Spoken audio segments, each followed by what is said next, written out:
Il était une fois un petit monstre d'un autre univers. Elle lui dit « Mais tu n'es pas un monstre. Personne ne te connaît. » C'était évidemment très important pour moi. Après, c'est toujours cette question de d'où vient l'idée. Moi, il n'y a pas vraiment une idée qui m'est venue. C'est-à-dire que c'est ma vie qui s'en est chargée. Ça s'est imposé. Ma vie s'en est chargée pour moi. Et la question, c'était plutôt la question de quand est-ce que ce film pouvait naître. Et d'ailleurs, je ne pensais pas que ça allait être le premier, très sincèrement, parce que justement trop personnel. Comment ils font tes parents avec ta sœur? Entre eux, ils ont plus de vie, non? Ça faisait 22 ans qu'on ne savait pas de quel handicap souffrait ma petite sœur Bertille. Et un jour, on m'a appelée, on m'a donné un nom. Ma mère m'a appelée, elle m'a donné le nom de la maladie de ma sœur. Et j'ai commencé à écrire le film à ce moment-là. Je crois que ça a été le coup de main, le petit déclencheur en fait, pour moi, en fait, de pouvoir mettre des mots, mettre un mot sur la maladie de ma sœur, mettre un nom sur la maladie de ma sœur, ça me permettait de mettre des mots pour un film. Et moi, tu te demandes pas comment je fais? Elle peut mourir d'une seconde à l'autre et on se débrouille avec ça. Moi, je suis parent, donc je sais déjà qu'être parent, c'est une lourde responsabilité. Et des fois, c'est, comment je pourrais dire, je me souviens plus du terme français, overwhelming. J'ai juste quelque chose qui nous dépasse. On n'arrive pas à joindre les deux bouts. Je veux dire, on n'arrive pas à trouver un équilibre parfois, tu sais. Déjà avec des enfants qui vont bien, qui sont faciles à gérer. Donc, je me disais, dans cette réalité-là, ça doit être extrêmement difficile pour un couple. Ça va prendre un peu de temps avant qu'on ait les résultats des analyses. Encore une fois, c'est pas parce qu'on fait des analyses qu'on va trouver. Mais on va chercher de quelle mutation génétique Bertille souffre. C'est un film intime, c'est un film viscéral, mais c'est pas un film épidermique. Je sais pas comment. Enfin, j'ai eu le temps de l'intégrer, tout ça.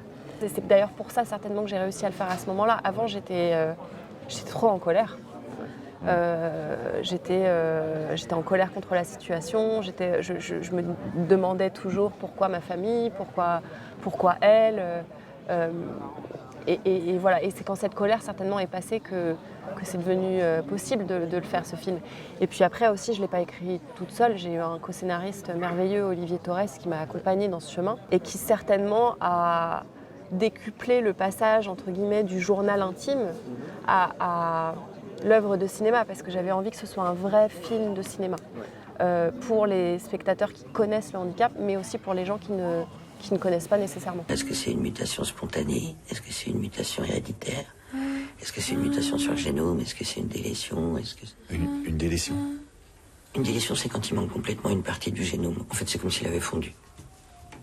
En fait, pour nous, c'est comme si on avait accès à une encyclopédie et on va chercher s'il manque une page. Jouer dans une réalité qu'on ne connaît pas, ça peut être intimidant, mais quand on sait qu'on va avoir un contact avec quelqu'un qui a vécu de près la situation, tu sais que la personne ne va pas se tromper, elle ne va pas t'envoyer au mauvais endroit. Ça, c'est très réconfortant. Puis il y avait quelque chose dans l'intimité, je sentais dans l'écriture, j'avais envie d'aller là. Je ressentais ce besoin-là à ce moment-là. Je trouvais ça me parlait vraiment beaucoup. Moi, je lui ai fait confiance dès le départ parce que, effectivement, c'est une histoire personnelle qui est beaucoup inspirée de sa vie à elle. Mais elle a vraiment écrit le film, dirigé le film, et dans la direction d'acteur comme une fiction, comme des personnages complètement écrits et tout ça. Dès qu'on se met à travailler, puis on tombe dans la réalité, c'est sûr qu'il y a quelque chose d'un peu qu'on se raconte, c'est un mensonge, on ne connaît pas cette réalité-là. Mais à force de discuter, de se faire expliquer c'est quoi, on se l'imagine. Non, au contraire, non. Bertie, il faut manger. Développe. Eh bien, plus les flux sont rapides, je te parle de personnes, de biens, de finances, et plus les États vont avoir envie de se protéger et de se replier sur eux-mêmes. Bertie, il faut que tu manges. Bertie. Ça m'est arrivé de jouer des personnes qui ont vraiment existé. Et je trouve que parfois, c'est plus dur, de se confronter, surtout avant de commencer à travailler, surtout avant de commencer à créer son personnage, de se dire « Ah non, mais attends, mais il faut que je sois proche de cette personne parce qu'elle est tellement intéressante et je veux tellement lui faire honneur. » Ça peut être tétanisant un peu. Ça peut être un peu tétanisant. Et autant pour Bertille, il y avait quelque chose à fleur de peau à trouver pour Sarah, très proche de la réalité du handicap, plus que la réalité de ma sœur d'ailleurs. Mais je voulais que en tout cas, Pierre-Yves, Mélanie, Angelina trouvent un vrai espace de liberté pour construire des personnages. Donc, Je pense que c'est une bonne chose. Donc je les ai pas embêtés avec des dîners à répétition avec mes parents et c'est ça la question. Je les ai laissés un peu tranquilles. Je me suis jamais dit que je devais jouer Joséphine. Il n'a jamais été question de l'imiter ou de ressembler. On a vraiment fabriqué un personnage ensemble. Tu parles des murs qu'on construit partout? Il est où le cachet?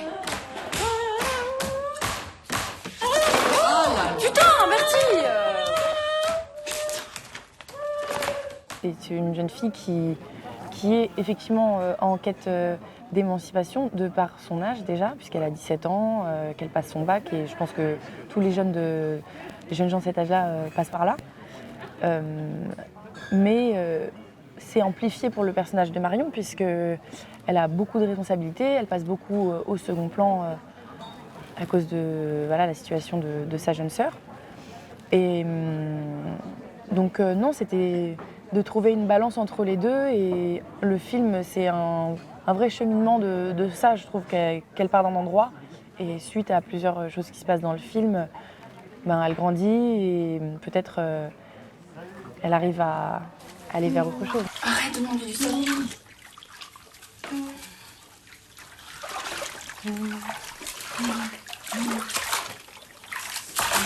Oh là. Doucement.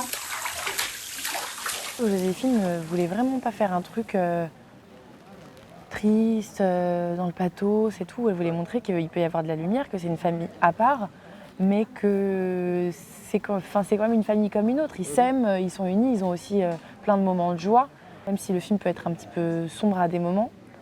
C'est vrai que c'est bien d'avoir commencé le film avec ça, des scènes de quotidien, et montrer que voilà, c'est aussi une normalité quelque part.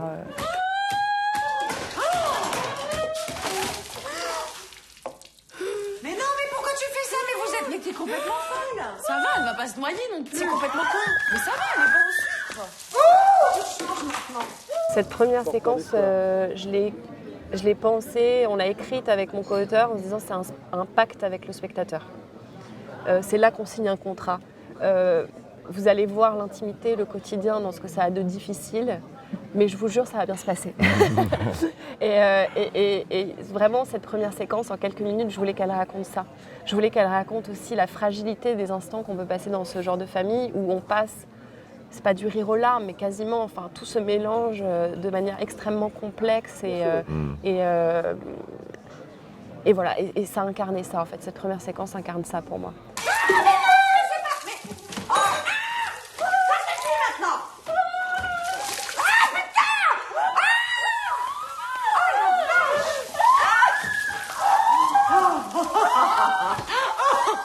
Mon amour, reste derrière moi, reste derrière moi.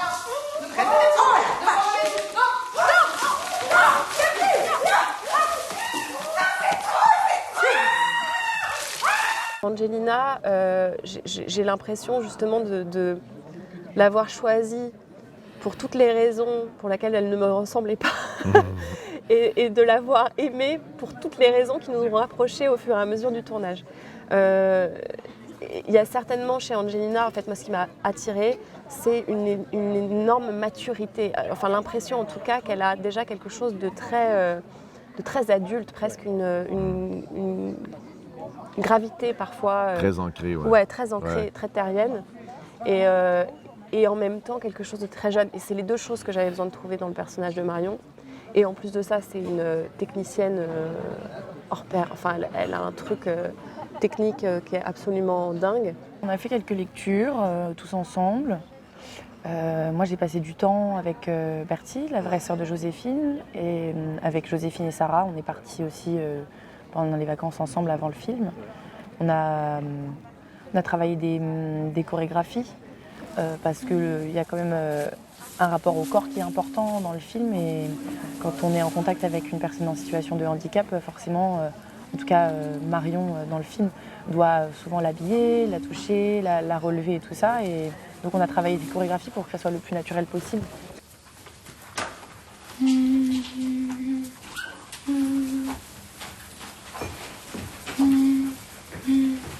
moi, je ne mets jamais les lacets à quelqu'un, j'habille jamais personne. Donc ça a été des choses qu'on a chorégraphiées avec Joséphine et tout s'est fait assez naturellement. Joséphine, elle nous a beaucoup accompagnés. Il y a eu des moments un petit peu plus compliqués, bien sûr, des scènes physiques qui étaient difficiles à tourner. Mais ça s'est fait, ça s'est assez bien fait. On ne vous a pas épargné, c'est que dès le début du tournage, vraiment, mais dans les 3 premières journées du tournage, on avait des séquences extrêmement physiques à tourner. C'est-à-dire beaucoup de séquences familiales déjà. On a commencé vraiment le film par le pan familial, beaucoup. Et, ce qui était une bonne chose aussi. Ce qui était super, parce que vous vous êtes trouvés aussi à ce moment-là. Et surtout, bon, c'est le hasard, c'est pas moi dans un moment de vicieuse qui me suis dit ok, je vais bien les faire morfler dès le début du tournage, mais ça s'est fait comme ça, c'est-à-dire qu'ils ont eu beaucoup de séquences très physiques où ils devaient porter Bertie, s'occuper d'elle, parfois mais littéralement la mettre sur leur épaule. En même temps, c'est l'immersion parfaite pour tomber dans cette réalité-là. Ah bah c'est simple, au bout de 3 jours, Pierre-Yves était malade avec 42 fièvres, Mélanie avait des bleus partout sur le corps et Angelina, je crois, s'était claqué un tendon. Ah ouais. Ouais, vraiment, je me suis dit en fait, ça y est, j'ai perdu toute la famille, sauf Bertie, sauf Sarah qui était en problème. Très bien, très bien.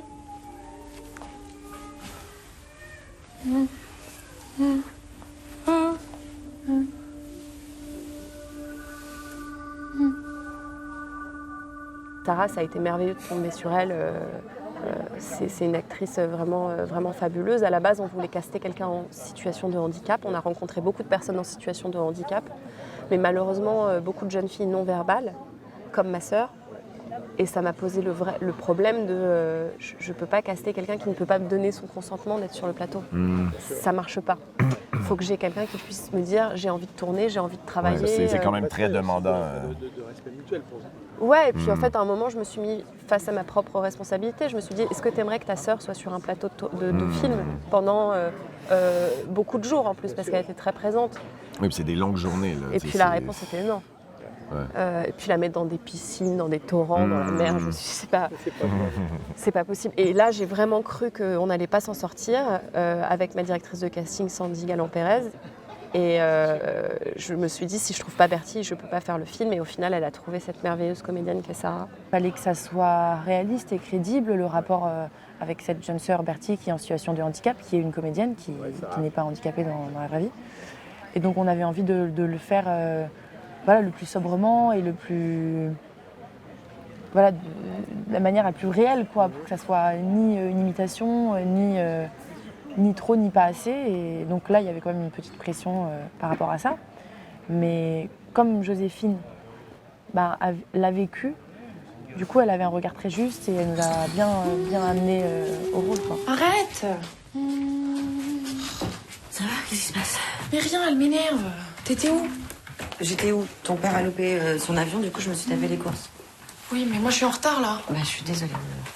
C'est où? C'est joli ce petit haut.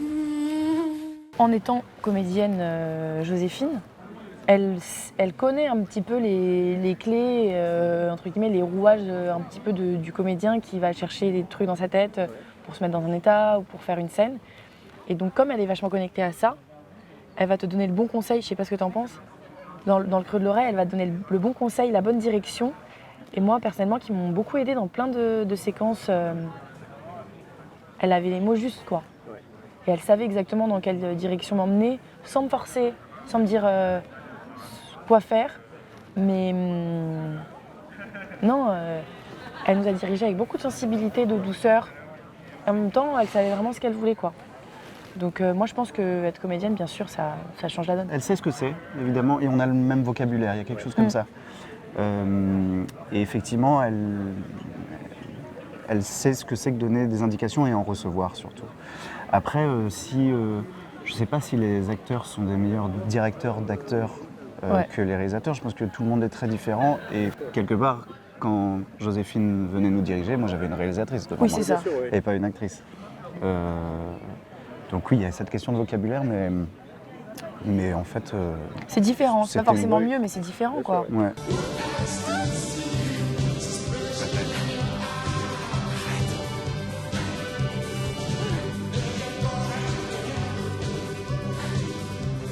comme ça, toi et moi, normalement.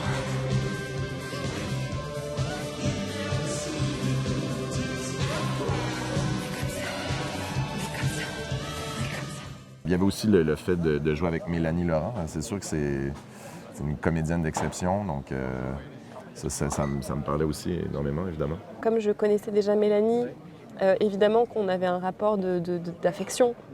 Elle connaissait ma famille, elle connaissait ma maman. Je lui ai envoyé le scénario un peu fébrile en me demandant comment elle allait le traverser, ce qu'elle allait en penser. Et quand elle m'a dit oui, ça a été un bonheur assez extraordinaire. Si on n'est plus comme ça, si on n'est plus comme ça.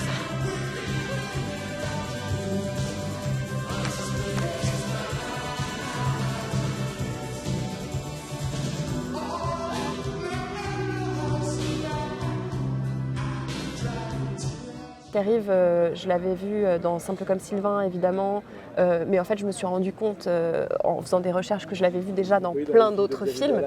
Et je me suis dit, c'est assez génial, c'est assez merveilleux parce que plein de choses très différentes, évidemment, comme souvent les parcours d'acteurs. Mais j'adorais ce que Pierre-Yves pouvait proposer pour les personnages de ce père de Gilles, parce que je trouve qu'il dégage un truc extrêmement lumineux, empathique. Enfin, non mais.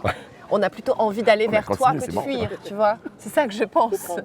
Il n'y a pas de problème. On se dit pas que... Et je trouvais que ça, c'était intéressant d'avoir un personnage de papa où, en fait, d'un coup, en sous-couche presque, on découvre de l'inquiétude, des difficultés et un combat. Il faut que tu prennes bien, Marion. Tu dois penser à toi. Sinon, un jour, tu vas en avoir marre. J'avais adoré le scénario. Je trouvais absolument sensible, très délicat. J'aime beaucoup... lire des choses de ce ton-là. Et oui, c'est un personnage pas facile, mais en fait j'étais très content de le jouer parce que finalement c'est un personnage assez pervers, très problématique. Mais quelque part en négatif, ça... Met en lumière. Voilà, ça met en valeur et en lumière le personnage féminin de Marion, par exemple. Et j'aime bien comme ça être des personnages qui servent à un autre personnage. Notre vie, en fait, c'est juste s'occuper d'elle. Je lui parle, elle me répond jamais. Je la prends dans mes bras, elle ressent rien. Je me dis que même la mort, ça lui fera pas mal. On se connaissait pas du tout. Et très très vite, on a eu des fous rires en fait. Très très vite. Des fous rires professionnels, toujours. Mais non, c'était génial. On s'est entendus franchement très rapidement. Et pour jouer des choses comme ça, moi j'ai besoin de beaucoup de complicité dans la vie et beaucoup de confiance. C'est primordial pour jouer des choses comme ça. Et pour pouvoir se regarder dans la glace en sortant du tournage, quoi. Donc heureusement que ça s'est magnifiquement bien passé.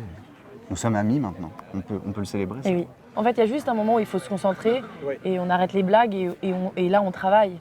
Mais en tout cas, moi ça me gêne pas du tout d'être proche de quelqu'un et dans un rapport très joyeux pour jouer des scènes dures ou potentiellement violentes après, tant qu'il y a un moment où on se concentre et on se calme et on fait le truc sérieusement. Moi, j'aime bien faire des choses sérieuses sans trop se prendre au sérieux, quoi. Ouais, voilà, c'est ça. C'est une question de concentration. Et c'est vrai que quand je m'entends bien avec mon partenaire et que j'ai envie de jouer avec lui, la concentration, c'est pas un effort, quoi.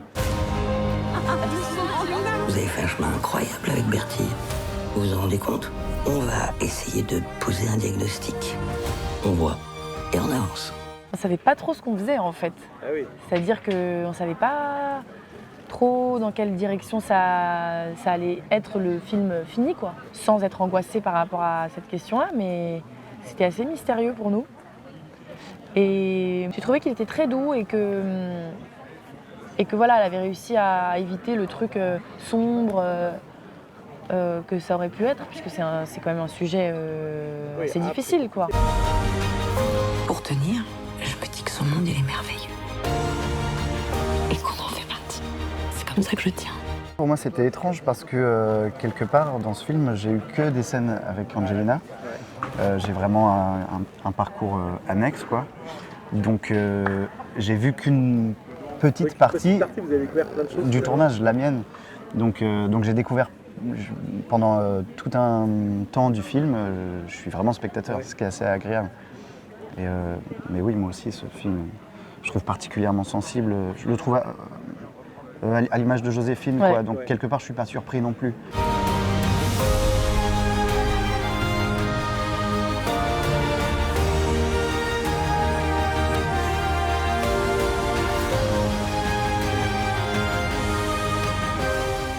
Ça a été un vrai conflit personnel de me dire oh là là, est-ce que ça devient pas un petit peu égocentrique de suivre en particulier la fille aînée mais en fait, je me suis rendu compte aussi qu'on a beaucoup parlé évidemment des personnes en situation de handicap, des aidants, des soignants, des parents aussi, j'ai l'impression quand même un petit peu. Mais les frères et sœurs, j'avais l'impression qu'il y avait un petit vide à cet endroit-là. En tout cas, que ça avait été peut-être moins exploité. Et puis forcément, il y a une question qui m'intéresse toujours, c'est ce qu'on appelle c'est les enfants invisibles. C'est dans le handicap, même dans des foyers avec beaucoup d'amour et beaucoup d'attention des parents, souvent c'est des enfants qui sont un peu invisibilisés. C'est normal parce qu'il faut s'occuper de l'enfant à côté qui demande beaucoup d'efforts. Et voilà, et donc certainement ça a été une manière pour moi de mettre un coup de projecteur sur des frères et sœurs qui parfois peut-être se sentent un tout petit peu oubliés, c'est un mot fort, parce qu'il y a plein de parents qui seraient un peu vite tellement... cotés, en tout cas, qui sont En tout cas, je pense qu'ils doivent cacher en tout cas une grande partie de leur intériorité, de leur vie, de leurs envies, de leurs aspirations, parce que c'est pas la priorité du quotidien. Alors qu'ils endossent cette responsabilité-là aussi. Alors qu'ils ont ça aussi. C'est un truc que je dis souvent maintenant, c'est dans la famille, il n'y a pas d'angle mort. Et c'est pas parce qu'en fait les adultes essaient de protéger les enfants que les enfants ne voient pas, malheureusement. Et voilà, donc c'est pour ça que j'ai pris cet angle-là pour parler peut-être aux autres frères et sœurs. Mais qu'est-ce qui va se passer maintenant ?